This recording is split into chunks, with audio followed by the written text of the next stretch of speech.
दिल्ली के हिंदूवादी नेता हिंदू शक्ति दल के राष्ट्रीय अध्यक्ष सिमरन गुप्ता ने बीजेपी के नेताओं और साथ ही बीजेपी दिल्ली प्रदेश के नेताओं पर कटाक्ष करते हुए कहा है कुछ नेताओं को रावण से भी ज्यादा घमंड है। उन्होंने दिल्ली प्रदेश बीजेपी अध्यक्ष पर भी टिप्पणी की। इस बीमारी की घोषणा की है।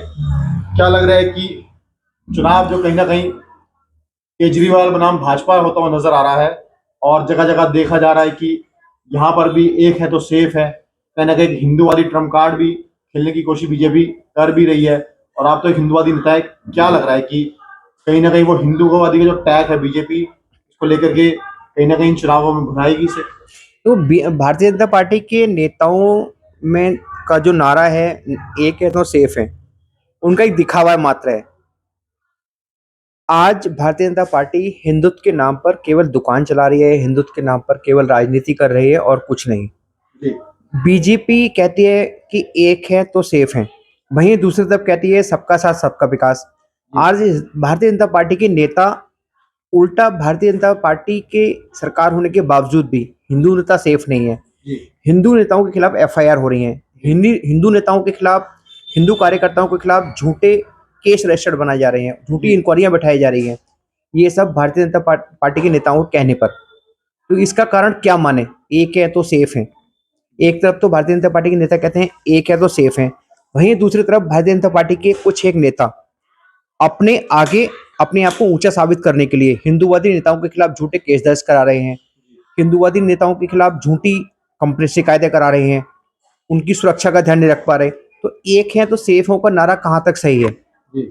आज जितनी भी भारतीय जनता पार्टी के नेताओं को रावण से ज्यादा घमंड हो चुका है, इसका मतलब ये नहीं है तो एक है तो सेफ है। जब तक भारतीय जनता पार्टी के नेता अपना घमंड खत्म नहीं करेंगे, जमीनी स्तर पर कार्य नहीं करेंगे, सोशल एक्टिविटी करने वाले कार्यकर्ताओं को नहीं पूछेंगे, अपनी पार्टी के छोटे कार्यकर्ताओं को नहीं पूछेंगे, तब तक ये एक है तो सेफ है नारा एक दिखावा है, दिखावा मात्र है। क्या लग रहा है चुनावों में इसका फायदा मिलेगा या नहीं?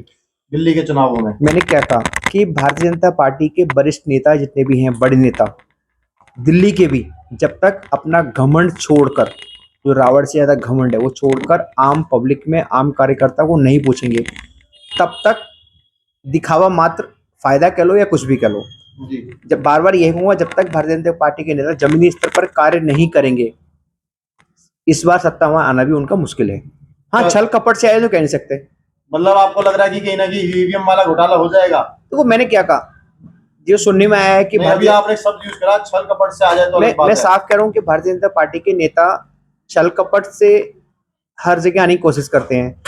वहीं अगर दूसरी तरफ ये चाहें जमीनी स्तर पर कार्य करें, आम पब्लिक का हालचाल पूछें, गरीबों का हालचाल पूछें, हिंदूवादी कार्यकर्ताओं का हालचाल, जो हिंदुत्व के लिए कार्य करते हैं उनका हालचाल पूछें, तो वही नेता इनके लिए काम करेंगे, वही छोटे कार्यकर्ता इनके लिए काम करेंगे।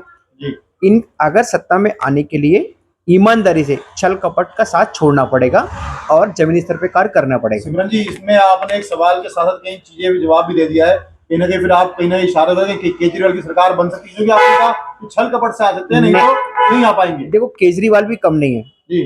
केजरीवाल, मनीष सिसोदिया रंगा बिल्ला है, इन्हें रंगा बिल्ला कहूंगा तो भी कम नहीं है, क्योंकि केजरीवाल वो गिरगिट है जी, जो हर मौके पर रंग बदलता है, अपनी बात को झूठा साबित करता है, अपनी बात को मुकर जाता है। तो गिरगिट से बढ़ के ही कहें तो बेटर है उसके लिए।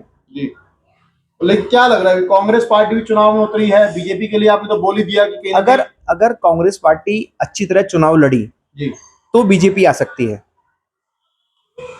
कांग्रेस पार्टी चुनाव लड़ेगी तो अच्छी तरह आ सकती है, पक्का, क्योंकि कांग्रेस के नेता ही, कांग्रेस का वोट ही केजरीवाल को गया हुआ है जी। और जो केजरीवाल ने सगुफा छोड़ा है, केजरीवाल एक तरफ तो कहते हैं कि वक्फ बोर्ड के लिए मेरे रात दिन दरवाजे खुले हुए हैं, बड़े मैदान में बड़ी विद्युत सभा करके कहते हैं कि वक्फ बोर्ड के लिए मेरे घर के दरवाजे, मेरी सरकार के दरवाजे, मेरे ऑफिस के दरवाजे रात दिन के लिए 24 घंटे के लिए खुले हुए हैं। आज उन्हें ये शुक्र मनाओ कि आज केजरीवाल को याद आया है सनातन के बारे में, नहीं तो वही केजरीवाल कहते थे कि मेरी नानी ने कहा था कि राम मंदिर बन गया, तो मैंने उनसे पूछा कि राम मंदिर बनने से क्या पढ़ाई हो जाएगी, बच्चे डॉक्टर इंजीनियर बन जाएंगे। आज वही केजरीवाल कहते हैं कि सनातन है तो सब कुछ है। आज केजरीवाल को सनातन की याद आई है। तो बीजेपी के पास कोई मुद्दा नजर आ रहा है आपको हिंदू चुनावी टैग के अलावा?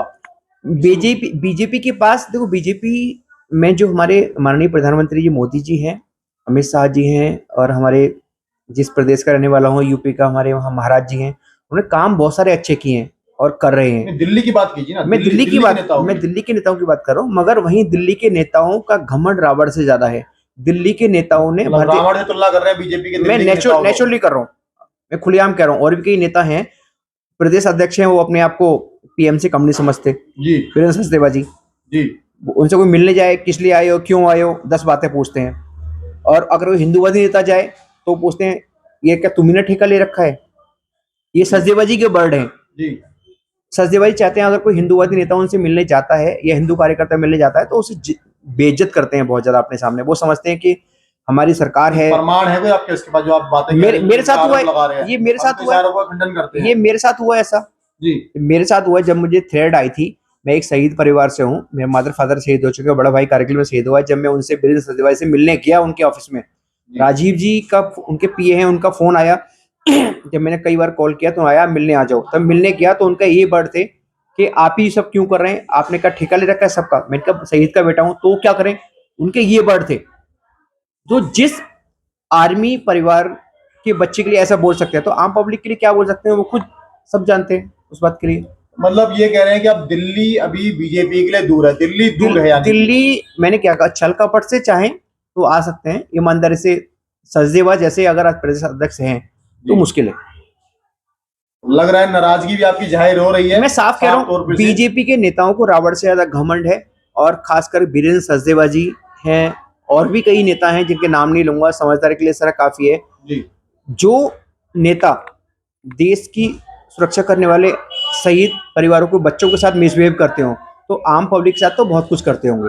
ये सत्य है बिल्कुल। मैं खुलेआम चैलेंज कर रहा हूँ सचदेवा जी के लिए, मैं उनको मुंह पे कह दूंगा। दिल्ली की जनता के लिए क्या कहेंगे बीजेपी के लिए? मैं तो दिल्ली की जनता के लिए एक बात कहूंगा, देखो वोट सोच समझ के दें, जिसे भी दें आप।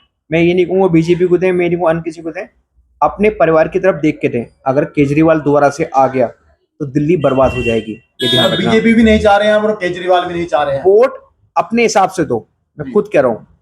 अगर बीजेपी अच्छी लगती है, हाँ, अगर बीजेपी में अच्छा नेता है उसे आप चुनो, मैं पूरी तरह सहमत हूँ। मगर वहीं दूसरी तरफ बीजेपी के नेताओं से और वरिष्ठ नेताओं से निवेदन करना चाहूंगा कि वीरेंद्र सचदेवा जी से जैसे नेताओं को समझाओ कि शहीद परिवारों के बच्चों से सम्मानपूर्वक बात करें और आम पब्लिक से भी सम्मानपूर्वक बात करें, ताकि बीजेपी आपके लिए वोट दे और आपकी सरकार बनाए।